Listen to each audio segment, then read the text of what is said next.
ಕೃಷಿ ಎಂದರೆ ಮೂಗು ಮುರಿಯುವ ಈ ಕಾಲದಲ್ಲಿ ಚಾಮರಾಜನಗರ ಜಿಲ್ಲೆಯ ವಿಸಿ ಹೊಸೂರು ಗ್ರಾಮದ ಯುವಕ ಯೋಗೇಶ್ ವಿದೇಶದಿಂದ ಹಿಂದಿರುಗಿ ಕೃಷಿಯಲ್ಲಿ ಅಭೂತಪೂರ್ವ ಸಾಧನೆ ಮಾಡುವ ಮೂಲಕ ಮಾದರಿಯಾಗಿದ್ದಾರೆ. ಈ ಕುರಿತು ಒಂದು ವರದಿ. ಎಲ್ಲರಂತೆ ವಿದ್ಯಾಭ್ಯಾಸ ಮುಗಿಸಿ ವಿದೇಶಕ್ಕೆ ತೆರಳಿ ಕೈತುಂಬಾ ಸಂಬಳ ಪಡೆಯುತ್ತಿದ್ದ ಚಾಮರಾಜನಗರ ಜಿಲ್ಲೆಯ ಯೋಗೇಶ್ ಮರಳಿ ತಾಯ್ನಾಡಿಗೆ ಆಗಮಿಸಿ ಹಿರಿಯರು ಅನುಸರಿಸುತ್ತಿದ್ದ ಕೃಷಿಯನ್ನೇ ತಮ್ಮ ಮೂಲ ವೃತ್ತಿಯನ್ನಾಗಿ ಆಯ್ಕೆ ಮಾಡಿಕೊಂಡು ಆರ್ಥಿಕವಾಗಿ ಪ್ರಗತಿ ಸಾಧಿಸುವ ಮೂಲಕ ಎಲ್ಲರ ಮೆಚ್ಚುಗೆಗೆ ಪಾತ್ರರಾಗಿದ್ದಾರೆ.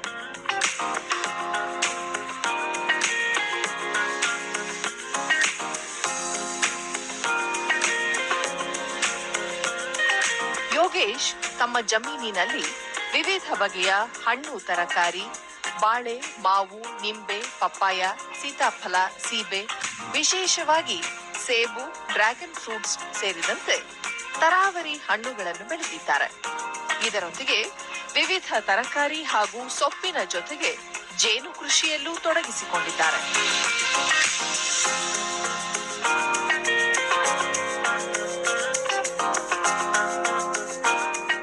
ಸಾವಯವ ಮತ್ತು ನೈಸರ್ಗಿಕ ಬೇಸಾಯದ ಮಾದರಿ ಅಳವಡಿಸಿಕೊಂಡಿದ್ದು ರಾಸಾಯನಿಕ ಮುಕ್ತ ಗೊಬ್ಬರವನ್ನು ತಮ್ಮ ಕೃಷಿ ಪದ್ಧತಿಯಲ್ಲಿ ಬಳಕೆ ಮಾಡುತ್ತಿದ್ದು ತೋಟದಲ್ಲೇ ನೈಸರ್ಗಿಕವಾಗಿ ದೊರಕುವ ಉತ್ಪನ್ನಗಳನ್ನು ಬಳಸಿಕೊಂಡು ಜೀವಾಮೃತ, ಪಂಚಗವ್ಯ, ಎರೆಹುಳು ಗೊಬ್ಬರ ಸೇರಿದಂತೆ ವಿವಿಧ ಮಾದರಿಯ ಸಾವಯವ ಗೊಬ್ಬರ ತಯಾರಿಸಿ ಕೃಷಿಗೆ ಬಳಕೆ ಮಾಡಿಕೊಳ್ಳುತ್ತಿದ್ದಾರೆ.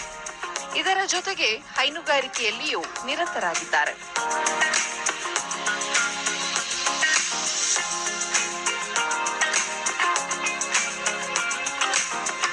ದೂರದರ್ಶನದೊಂದಿಗೆ ರೈತ ಯೋಗೇಶ್ ತಾಯ್ನೆಲದ ಸೆಳೆತದಿಂದ ತಮ್ಮೂರಿಗೆ ಹಿಂತಿರುಗಿ ಸಾವಯವ ಕೃಷಿಯಲ್ಲಿ ತೊಡಗಿಸಿಕೊಂಡಿದ್ದೇನೆ. ಜಮೀನಿನಲ್ಲಿ ವಿದೇಶಿ ತಳಿಯ ಹಣ್ಣುಗಳು, ಔಷಧ ಸಸ್ಯಗಳನ್ನು ಬೆಳೆಯುವ ಜೊತೆಗೆ ಸಮಗ್ರ ಕೃಷಿ ಪದ್ಧತಿ ಅಳವಡಿಸಿಕೊಳ್ಳಲಾಗಿದೆ. ಮಾರುಕಟ್ಟೆಯ ಮೌಲ್ಯವರ್ಧನೆ ಅರಿತು ವ್ಯವಸಾಯದಲ್ಲಿ ನಿರತರಾಗಿರುವುದಾಗಿ ತಿಳಿಸಿದರು. ಇನ್ನು ಕೃಷಿಯಲ್ಲಿ ದುಪ್ಪಟ್ಟು ಅರ್ನಿಂಗ್ಸ್ ನ ಮಾಡ್ಬೋದು. ಈಗ ಏನ್ ಬರ್ತಾ ಇದೆ ಅದನ್ನ ಡಬಲ್ ಮಾಡ್ಬೋದು. ನಾನು ನನ್ನ ವೃತ್ತಿಯಲ್ಲಿ ಎಷ್ಟು ಸಂಪಾದನೆ ಮಾಡ್ತಿದ್ದೆ ಅಷ್ಟನ್ನು ಕೂಡ ನಾನು ನಮ್ಮ ಜಮೀನಲ್ಲೇ ಸಂಪಾದನೆ ಮಾಡ್ಬೋದು. ಮುಂದೊಂದು ದಿವಸ ನನ್ನಲ್ಲಿ 60-70 ವೆರೈಟಿ ಹಣ್ಣಿನ ಗಿಡಗಳಿದೆ. ನಮ್ಮಲ್ಲಿ ಬೆಳೆದಂತಹ ಎಲ್ಲಾ ಪದಾರ್ಥಗಳನ್ನು ನೇರ ಮಾರುಕಟ್ಟೆ ಅಂದ್ರೆ ಯಾವುದೇ ಮಧ್ಯವರ್ತಿ ಇಲ್ಲದೆ ಡೈರೆಕ್ಟ್ ಕನ್ಸ್ಯೂಮರ್ಗೆ ಸಪ್ಲೈ ಮಾಡ್ತಾ ಇದೀವಿ. ರೈತ ನಾಗಭೂಷಣ್ ಬಾಳೆ ತೋಟ ರೋಗಬಾಧೆಯಿಂದ ಬಳಲುತ್ತಿತ್ತು. ಸಾವಯವ ಕೃಷಿಕ ಯೋಗೇಶ್ ಅವರಿಂದ ಪಡೆದ ಎರೆಜಲದಿಂದ ರೋಗ ನಿವಾರಣೆಯಾಗಿ ಉತ್ತಮ ಫಸಲು ಬರುತ್ತಿದೆ ಎಂದರು. ಈ ವರ್ಮಿ ಕಾಂಪೋಸ್ಟು ಮತ್ತೆ ಪಂಚಗವ್ಯ ಮತ್ತೆ ವರ್ಮಿ ವಾಶು ಇವನ್ನೆಲ್ಲ ತಗೊಂಡು ಈ ಗಿಡಗಳಿಗೆ ಹಾಕಿದಾಗ ಗಿಡ ಮೊದಲು ಚೆನ್ನಾಗಿರ್ಲಿಲ್ಲ, ತೂಕನೂ ಬರ್ತಿರ್ಲಿಲ್ಲ, ಅದು ಗೊನೆನೂ ಅಷ್ಟು ಚೆನ್ನಾಗಿರ್ಲಿಲ್ಲ. ಈಗ ಅದು ವರ್ಮಿ ಕಾಂಪೋಸ್ಟ್ ಎಲ್ಲ ಹಾಕಿದ್ಮೇಲೆ ಈಗ ಒಂದು 6 ತಿಂಗಳಿಂದ ಬಹಳ ಚೆನ್ನಾಗಿ ಬರ್ತಾ ಇದೆ. ಗಿಡ ಮಾತ್ರ ಹಸಿರುಗೆ ಬಹಳ ಚೆನ್ನಾಗಿದೆ, ಅದು ಮತ್ತೆ ರೋಗ ಇಲ್ಲ. ಇನ್ನೋರ್ವ ರೈತ ಗುಳಿಪುರ ಬಿ ನಂದೀಶ್ ಎರೆಜಲ ಹಾಗೂ ಎರೆಹುಳುವಿನ ಗೊಬ್ಬರ ತಯಾರಿ, ಸುಸ್ಥಿರ ಬೇಸಾಯ ಪದ್ಧತಿ ಅಳವಡಿಕೆ ಮಾಡಿಕೊಂಡಿರುವುದರಿಂದ ಬಾಳೆ ಉತ್ತಮ ಫಸಲು ನೀಡಿದೆ ಎಂದರು. ಯೋಗೇಶ್ ಅವರ ಜಮೀನಿನಲ್ಲಿ ಸಾವಯವ ಕೃಷಿಯಿಂದ ಎರೆಜಲವನ್ನು ಬಳಸಿ ಮತ್ತೆ ಗೋಕೃಪಾಮೃತವನ್ನು ಬಳಸಿ ಪಂಚಗವ್ಯವನ್ನು ಬಳಸಿ ಏಲಕ್ಕಿ ಬಾಳೆ, ನಂಜನಗೂಡಿನ ರಸಬಾಳೆ, ಪಚ್ಚಬಾಳೆಯನ್ನ ಬೆಳೆಯುತ್ತಾರೆ. ನಾವು ಅದನ್ನ ಪ್ರತಿ ತಿಂಗಳು ನಾವು ಅವ್ರ ತೋಟದಲ್ಲಿ ಹೋಗಿ ಪರ್ಚೇಸ್ ಮಾಡ್ತೀವಿ. ಅವರ ತೋಟದ ಬಾಳೆಹಣ್ಣು ಬಹಳ ಸ್ವಾದಿಷ್ಟಕರವಾಗಿ ಸಿಹಿಯಾಗಿರುತ್ತೆ, ಬಹಳ ಆರೋಗ್ಯಕ್ಕೆ ಉತ್ತಮವಾದಂತ ತಿಳಿದು ನಾವು ಪ್ರತಿ ತಿಂಗಳು ಅವರಲ್ಲೇ ಹೋಗಿ ನಾವು ಪರ್ಚೇಸ್ ಮಾಡ್ತೀವಿ. ಕೃಷಿ ವಿಜ್ಞಾನ ಕೇಂದ್ರದ ವಿದ್ಯಾರ್ಥಿ ಡಿಜೆ ರಕ್ಷಿತಾ ಯೋಗೇಶ್ ಅವರ ತೋಟದಲ್ಲಿ ಸುಸ್ಥಿರ ಬೇಸಾಯ ಪದ್ಧತಿ ಅಳವಡಿಸಿಕೊಂಡಿದ್ದಾರೆ. ಜೊತೆಗೆ ಭೂಮಿಯ ಫಲವತ್ತತೆ ಕಾಪಾಡಲು ಹಲವು ಕ್ರಮಗಳನ್ನು ಅನುಸರಿಸಿದ್ದಾರೆ ಎಂದು ಹೇಳಿದರು.